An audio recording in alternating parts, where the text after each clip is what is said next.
तहनो पे आई हो रली से बाकी देहिया सुफल बा ए सखी के तहनो पे आई हो रली से बाकी देहिया सुखल बा ये सखी हो भातारा में मौगा के मोरा मातारा घुसल बा ये सखी हो भातारा में मौगा के मोरा मातारा घुसल बा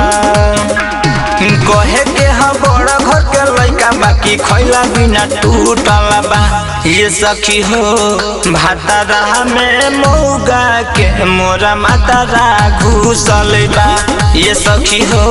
भातारा में मौगा के मोरा मातारा घुसल बा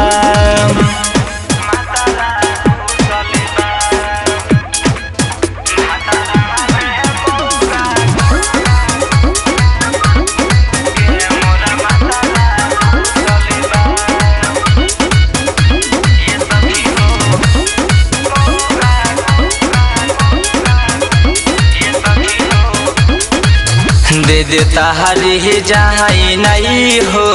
से जिया पर के हो हिमाल दहवाया मामा अपनो सधाई के हो हे सखी सुनो ना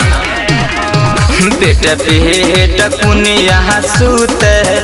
मुड़िया घुमाई के हो लाजे करा जानी हम लजाई के हो दोसर दी के कर के जदि मोर करमिया फूटल बा ये सखी हो भातारा में मौगा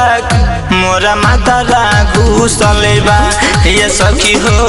भातारा में मौगा के मोरा मातारा घुसल बा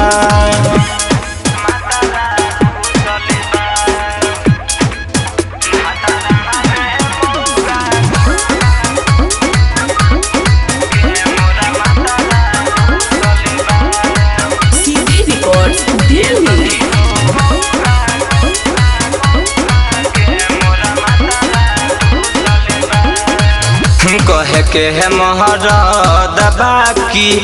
दोहरद ना जाने हो खाली बिछावना पड़ू झूठहूँ के फाने हो ये सखी का कहीं हो भइले हर नाही नेहर के माने हो असलम परमोधो के फीलिंग ना जाने इहे माछी झुकाना से हमारो जिंदगी जुटल बा ये सखी हो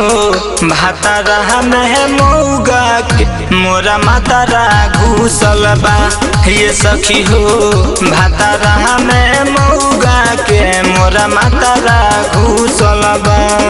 मार मुदही के साफ खत में बा।